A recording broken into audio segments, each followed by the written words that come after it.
Right, good morning everybody. Jim Cardwell, Northern Powergrid. I'm leading on this project, so I'm going to follow up with what Phil's just said there and just give you, sort of set the context really of where we're up to. As you can see from the agenda, I'm not planning to stay here very long. I think you're here for some knowledge sharing, I think is how we've pitched it, and I want to get straight into that really, but I'm going to lead off with just giving you the context of exactly where we're up to, if you like, so you can put that knowledge sharing in context. I'm going to start with this wonderful collection of photos here and sort of navigate you around it. A number of you from the academic community out there, and academics love a good problem, so let's start with the problem at the bottom of this slide. The problem we're talking about here in networks terms is about the doubling of demand in the period to 2050, or pick your own estimate, but it's big, and it could be driven by those three low carbon technologies that you see there. So that's where we're going from, and that's where the customers are bringing that technology onto the system.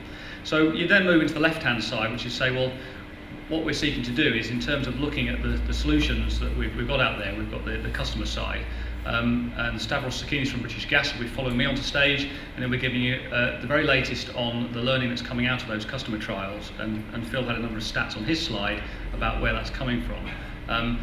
I mean, the significant part for me is that we are looking at the different customer types here. It's not just about residential, but it's also about business. Phil gave you a couple of examples out of the sort of I&C world and the I&C engagement we're doing there.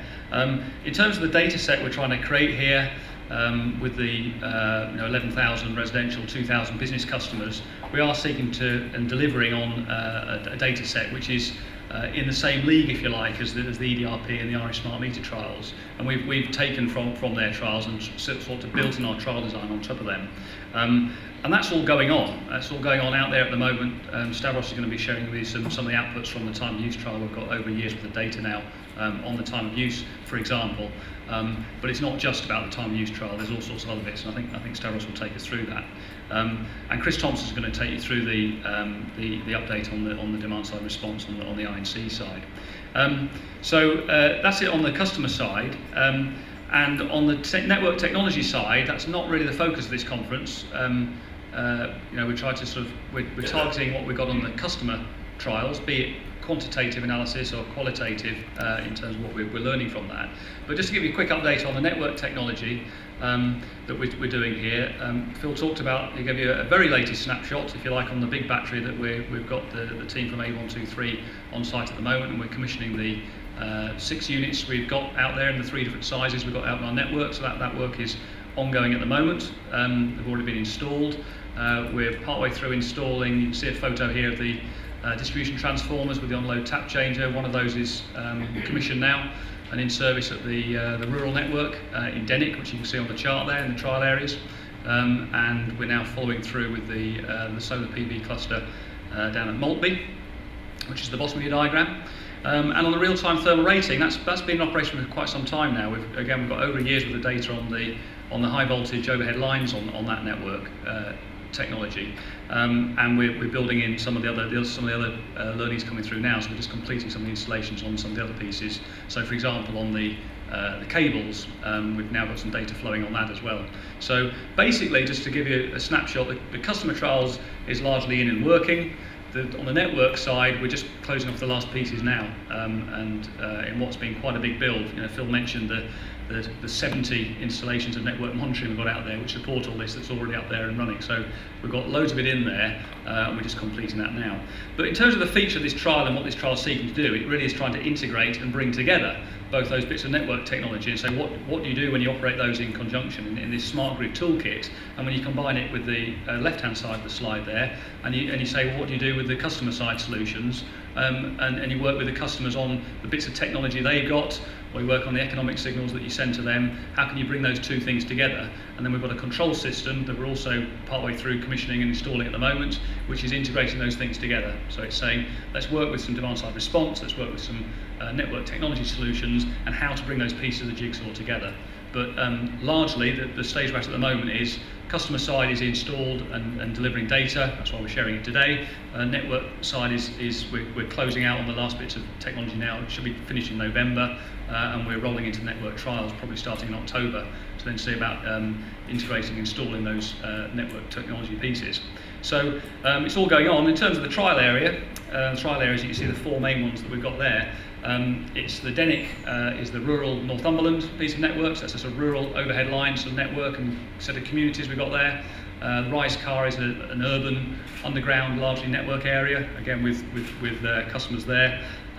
Hexham is our heat pump cluster. Maltby is our solar PV cluster. So they're the kind of principal trial areas that we're bringing together. And in terms of where we are just on the sort of timeline of this, some of this has been going on for some time now. You can see there in the customer monitoring, the first bits of smart meter data that we've been comparing to. One of the reasons and the great value that British Gas brings to this project is the rollout and the installation of smart meters that we've already got out there, and we're accessing both nationally. We've got half of the smart meters that we're polling on this project are a national data set, and the other half are regional in Yorkshire and the North East. Bringing that together, you can see from the bar there and where it starts back in 2011, we've got a sort of rich pedigree of data that we're already tapping into. And that's going to continue through till the sort of first quarter of 2014, where we sort of stop the clock, if you like, on that and start to complete on the analysis that we're already on with now. Switching to the second customer bar there on the customer flexibility, this is the distinction we're drawing between sort of, I guess, passive, if you like, in the first bar, and active more in the second one, where we're saying, well, what do we do when customers are working in participation with interventions and responding to signals? So you'll hear us say today the time of use trial is pretty significant in that second grey bar that you see down there on the customer flexibility. And again, we've got, as I said, a year's worth of data there that's taken us back to that. On the network technology, you can see it there. The first bit of network technology came in 2011, and we're closing out on that. And I think the change request that you see in 2014, Phil mentioned it, we've got an active dialogue with Ofgem at the moment. Basically, we want another year for this project. Originally, we said we'd complete in 2013. That's just not possible.